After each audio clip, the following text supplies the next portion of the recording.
नमस्कार मित्रों, मैं हूं डॉक्टर विक्रम जाला और आप है डॉक्टर केरू परमार। हम दोनों as a neuro psychiatrist Kiran neuro psychiatry care Bhavnagar Gujarat में as a consultant neuro psychiatrist practice करते हैं। आज हम डॉक्टर केरू परमार साहब से माइग्रेन के बारे में चर्चा करेंगे। तो डॉक्टर साहब बताइए, क्या है ये माइग्रेन की समस्या? वैसे सरदर्द बहुत ही कॉमन समस्या है। सरदर्द के बहुत सारे प्रकार हैं। जैसे कुछ सरदर्द है वो टेंशन की वजह से होते हैं, कुछ सरदर्द है वो वास्कुलर हेडेक है, कुछ साइनोसाइटिस की वजह से है, कुछ सरदर्द है वो चश्मे के नंबर की वजह से है और कुछ माइग्रेन हेडेक है। इन सब में से माइग्रेन हेडेक है वो सबसे कॉमन हेडेक है, जिसके बारे में हम आप थोड़ा डिटेल में बात के साथ दूसरे प्रकार के हेडेक भी हो सकते हैं। हाँ, बिल्कुल हो सकते हैं। अगर किसी दर्दी में उसको बुखार आया, सर्दी जुकाम हो गया, तो साइनोसाइटिस हेडेक भी माइग्रेन के सरदर्द के साथ हो सकता है। कई दर्दी में टेंशन है बहुत सारा, तो टेंशन हेडेक भी, साइनोसाइटिस हेडेक, टेंशन हेडेक, वो सब पैरेलली माइग्रेन के सिरदर्द के साथ होता है। और कुछ दर्दी ऐसे भी है, लंबे अरसे की माइग्रेन की बीमारी है, तो बहुत सारे माइग्रेन के एपिसोड आ गए, तो वो लंबे अरसे की बीमारी की वजह से थक जाते हैं और उसको सेकेंडरी डिप्रेसिव सिम्टम्स भी प्रेजेंट होते हैं। सो माइग्रेन सिर्फ अकेला सरदर्द है ऐसा नहीं है, उसके साथ साइनोसाइटिस हेडेक और सारी बीमारियां भी हेडेक की तरह से प्रेजेंट हो सकती है, तो दोनों ओवरलैप हो सकती है। माइग्रेन किसको होता है? माइग्रेन हर किसी को हो सकता है, किसी भी उम्र में, किसी भी जाति में हो सकता है। हालांकि ज्यादातर केस में स्त्रियों में पुरुषों के मुकाबले 2-3 गुना माइग्रेन का होने की संभावना ज्यादा रहती है और हर 10 में से 1 को माइग्रेन की समस्या होने की संभावना ज्यादा रहती है। क्या बच्चों में भी माइग्रेन हो सकता है? हाँ, बिल्कुल हो सकता है, क्यों नहीं हो सकता है।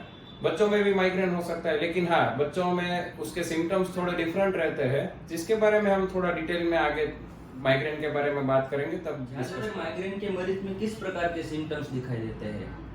ज्यादातर सर में किसी एक हिस्से में दर्द होना या कुछ दर्दियों में पूरे सर में दर्द होना, ये मुख्य सिम्टम्स रहते हैं। ये सर दर्द है वो मीडियम यानी कि मध्यम से तीव्र कक्षा का रहता है और वो थ्रोबिंग और पल्सेटाइल रहता है, जिसमें मरीज ऐसा बताता है कि मुझे इतना सर दर्द होता है कि कई बार सर पटकने का मन करता है, कई बार ऐसा लगता है कि यहाँ पे नसें फूल रही है और इस जगह पे नसें फूल के बड़ी हो गई ऐसा लगता है।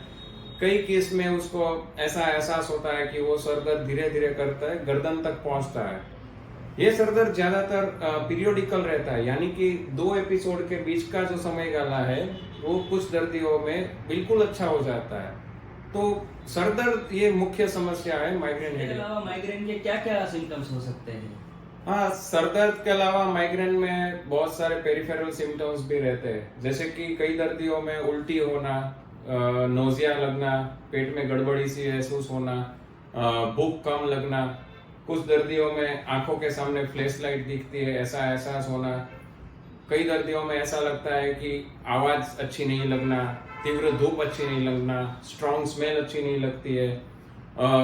कई दर्दी ऐसे भी बताते हैं कि दर्द इतना तीव्र है कि वो सर को हिलाना भी अच्छा नहीं लगता है, चलना भी अच्छा नहीं लगता है, तो उसका डेली रूटीन भी हैम्पर होता है। कुछ दर्दी ऐसे भी है जिसको इसके साथ साथ चक्कर के एहसास होते हैं, धड़कनें तेज हो जाती है, पसीना निकलता है। तो सिर्फ सरदर्द ही माइग्रेन का सिम्टम नहीं है, उसके अलावा बहुत सारे एसोसिएटेड सिम्टम्स भी दिखने को मिलता है।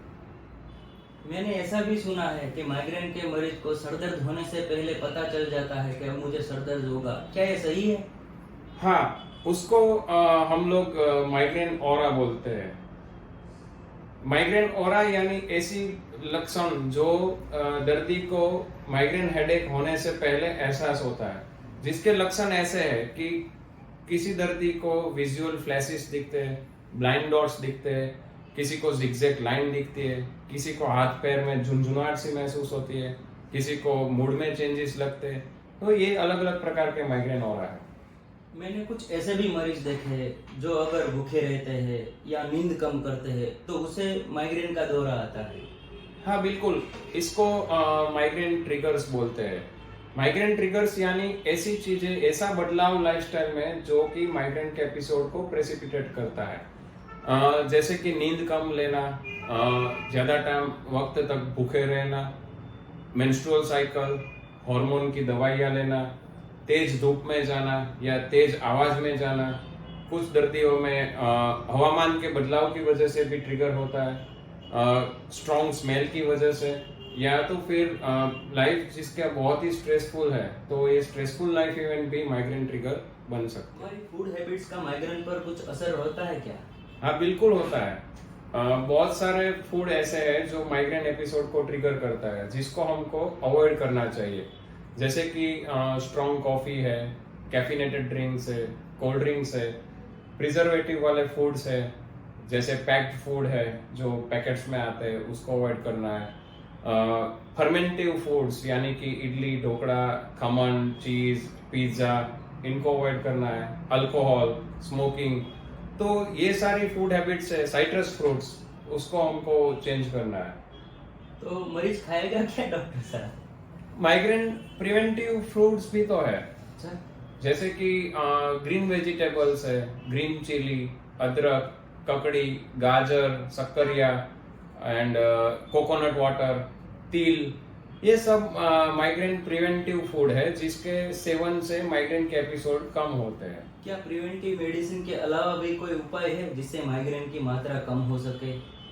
हाँ बिल्कुल, जैसे हमने पहले भी डिस्कस किया था कि माइग्रेन ट्रिगर्स है उसको अवॉइड करने से माइग्रेन की एपिसोड की मात्रा कम हो जाती है। ये माइग्रेन ट्रिगर्स फूड हैबिट्स भी हो सकते हैं और एटमॉस्फेरिक चेंज भी हो सकते हैं, तो जो भी फूड हैबिट्स है उसको भी हमको कंट्रोल करना है। सो इसके लिए हमें हमारी लाइफस्टाइल को अच्छे से संतुलित करना है, जो फूड ट्रिगर्स है उसको अवॉइड करना है और नींद अच्छे से लेनी है, समय से अपना भोजन लेना है, उपवास नहीं करना है, डेली हो सके तो लाइट एक्सरसाइज करना है, पानी ज्यादा पीना है।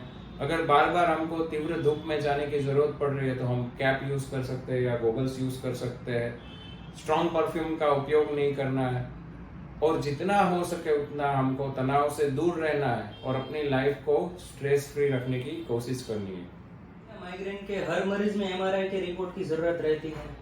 ज्यादातर माइग्रेन का डायग्नोसिस है वो क्लिनिकल हिस्ट्री एंड सिम्टम्स के जानने से ही हो जाता है, लेकिन कुछ पेशेंट में ऐसा रहता है कि जब डॉक्टर को डाउट है कि ये सर दर्द सिर्फ माइग्रेन का नहीं है, साथ में किसी और प्रकार का भी सिम्टम है, तो उस केस में डायग्नोसिस की क्लैरिटी के लिए डॉक्टर एमआरआई करवाते हैं। तो आखिर माइग्रेन का इलाज क्या है? माइग्रेन का इलाज दो प्रकार से होता है। एक एक्यूट एपिसोड के वक्त डॉक्टर के द्वारा प्रिस्क्राइब की हुई दवाई से एपिसोड को शांत करना और कंट्रोल करना है, और दूसरा है वो प्रिवेंटिव मेडिसिन है। कई मरीज में ऐसा रहता है कि एपिसोड इतने ज्यादा मात्रा में रहते हैं और बार बार आते रहते हैं और लंबे अरसे से, तो उसका लाइफस्टाइल बहुत ही हैम्पर होता है। उस मरीज में प्रिवेंटिव मेडिसिन दे सकते हैं जिसकी वजह से उसका एपिसोड की मात्रा भी कम हो जाए और तीव्रता भी कम हो जाए, तो उसकी लाइफस्टाइल अच्छे से मेंटेन हो पाती है।